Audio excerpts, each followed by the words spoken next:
জুলাই আগস্টের যে অভ্যুত্থানের ফসল বর্তমান অন্তর্বর্তীকালীন সরকার, এই সরকারের বেশ কয়েকজন উপদেষ্টা রয়েছেন যারা অতীতে শেখ হাসিনার সরকারের সাথে সেই টিমে জার্সি পরে খেলে এসেছেন। তারা এই 15 বছরে ফেসবুকে একটা স্ট্যাটাসও দেন নাই।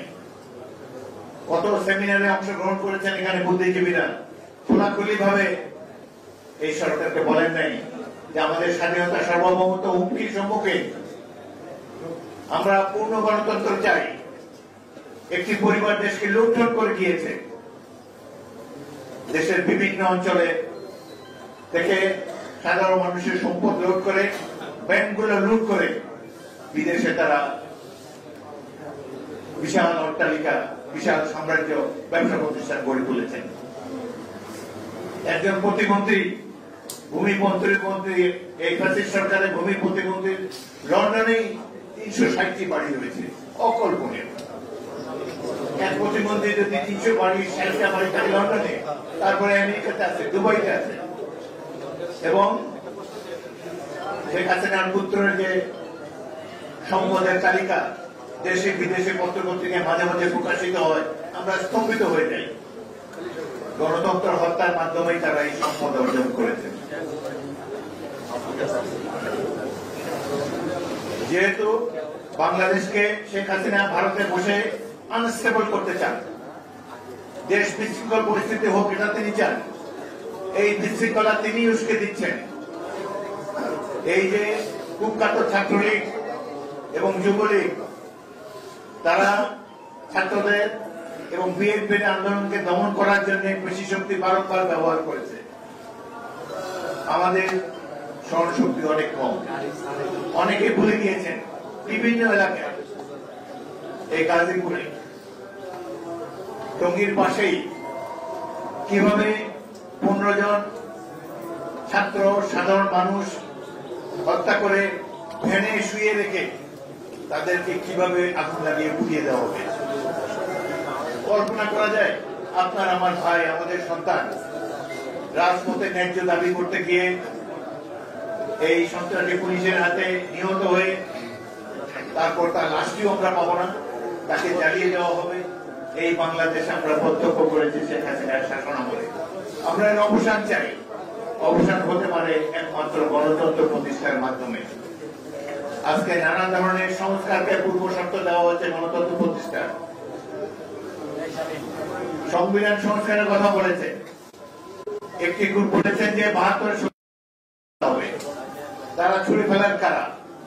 অনেক রক্তের বিনিময়ে শহীদ রাষ্ট্রপতি জিয়াউর রহমান এবং ছাত্র জনতার সৈনিকদের মিলিত সংগ্রামের ফলে আমরা একটি স্বাধীন দেশ পেয়েছি। একটি সংবিধান, 72-এর সংবিধান চমৎকার একটি সংবিধান। এটি আওয়ামী লীগের সংবিধান নয়, এদেশের জনতার সংবিধান। আওয়ামী লীগ বরং এই 72-এর সংবিধানকে কাটাছেড়া করে একে অপূর্ণাঙ্গ করেছে, এর অঙ্গহানি ঘটিয়েছে আওয়ামী লীগ। প্রয়োজন হলে আরো সংবিধানের সংশোধন করা যায়, কিন্তু যাই হোক, নতুন করে সংবিধান লেখা হোক কিংবা সংবিধান সংশোধন করা হোক, এই ব্যাপারে সিদ্ধান্ত নেবে বাংলাদেশের সাধারণ জনগণ। কোন বুদ্ধিজীবী বা কারো কোন গুরু, কারো কোন শৌখিন রাজনীতিবিদ, বিদেশ থেকে আগত কোন বুদ্ধিজীবী, তাদের পরামর্শে বাংলাদেশের সংবিধান নতুন ভাবে লিখিত কিংবা আমরা এই সংস্কার আগে জমা দেওয়া সংস্কার প্রস্তাব এবং গতকালকের সংস্কার প্রস্তাবগুলো নিয়ে বিএনপির সর্বোচ্চ পর্যায়ে নীতি নির্ধারক মহল তারা বসবেন এবং বসে এই সম্পর্কে দলীয় মনোভাব জানাবেন। এবং বর্তমান সরকার প্রধানও জানিয়েছেন যে 8 তারিখের পর থেকে রাজনৈতিক দলসমূহের সাথে বর্তমান সরকারের প্রতিনিধি বসবেন এবং কোন কোন বিষয়ে সংস্কার করা যায় সে ব্যাপারে আলোচনা করবেন। আমরা আলোচনার প্রস্তাবকে স্বাগতম জানাই এবং এই সংস্কারের কি আছে, কতটুকু তার বাস্তবায়ন, তারা সংস্কার প্রস্তাব দিয়েছেন স্বল্পমেয়াদী, মধ্যমেয়াদী এবং দীর্ঘমেয়াদী। আমরা প্রত্যেকটি প্রস্তাব বিবেচনা করব এবং এই ব্যাপারে আমাদের দলের পক্ষ থেকে আমাদের যে 12 দলীয় জোট এবং অন্যান্য রাজনৈতিক দল যারা জুলাই আগস্টের এই গণ অভ্যুত্থানে অংশ নিয়েছে তাদের সাথে আলাপ আলোচনার মাধ্যমে আমরা সরকারের কাছে একটি ঐক্যমতের ভিত্তিতে আমরা আমাদের প্রস্তাব সমূহ জানাবো। তবে দুষ্ট লোকেরা বলে এই সংস্কার প্রস্তাবের মাধ্যমে নাকি আরো সমাধান করা হবে। আমরা আশা করি প্রফেসর ইউনূস তিনি একজন জ্ঞানী ব্যক্তি, সারা বিশ্বে সুপরিচিত ব্যক্তি। আমরা তার প্রতি আমাদের অবিচল আস্থা প্রকাশ করেছি। বিএনপি সর্বতভাবে তাকে আগামী দিনেও আমরা সহায়তা প্রদান করব বলে অঙ্গীকার করেছি। আশা করি তিনি আমাদের বিশ্বাস ঘটনা ঘটেছে সেটি এখনো চলমান, সেটি এখনো শেষ হয়নি। এটি কারা করেছে এই তথ্য আমাদের কাছে নেই। এতে সরকারের কি ভূমিকা ছিল সেই তথ্য আমাদের কাছে নেই। সুতরাং আমরা অল্প কিছু সময় অপেক্ষা করব। আজকে দিনের মধ্যেই আশা করি সবকিছু পরিষ্কার হবে, কারা এই ঘটনা ঘটিয়েছে, কারা এর জন্য দায়ী। তখন সকল পূর্ণাঙ্গ তথ্য পেলে আমরা এই সম্পর্কে বিএনপির পক্ষ থেকে মনোভাব মিডিয়ার সামনে, জনগণের সামনে প্রকাশিত করব। অপূর্ণ তথ্য নিয়ে মন্তব্য করা সঠিক নয়, সেই জন্য আজকে কোনো মন্তব্য করতে চাই না এই মুহূর্তে। তবে আমরা আশা করি যে এগুলা গণতন্ত্রকে ধ্বংস করার জন্য হয়তো আগামী দিনে গণতন্ত্রের মধ্যে বাধা হয়ে দাঁড়াতে পারে, এই জন্য কেউ কেউ হয়তো বিশৃঙ্খলা সৃষ্টি করার চেষ্টা করতে পারে। এবং বিশেষ করে এর মধ্যে প্রতিবেশী রাষ্ট্রের কোন হস্তক্ষেপ আছে কিনা সেটিও আমরা জানার চেষ্টা করব। বিডিআর এর যে হত্যাকাণ্ড ঘটেছে, মর্মান্তিক হত্যাকাণ্ড, এই সম্পর্কে এই সরকার দ্রুত ব্যবস্থা নেবে বলে আমরা আশা করেছিলাম। এটি সকল তথ্য প্রবাহ সবকিছুই প্রকাশিত। এদের বিচার চলছিল, এখনো চলছে, অনেকে কারাগারে আছে, কেউ কেউ মৃত্যুবরণ করেছে এবং এর ভিকটিমদের পরিবার সমূহ আজও তারা বিচার পায়নি। তারা ক্রমান্বয়ে প্রতিদিনই বিচারের বাণী নীরবে নিবৃত্তি কেঁদেই চলেছে। গতকালকের যে ঘটনা এখনো চলমান, এটির প্রতি আমরা দৃষ্টি রেখেছি এবং আশা করব যে এখন অতি দ্রুত এই দেশে গণতান্ত্রিক ব্যবস্থা প্রবর্তন করা হবে।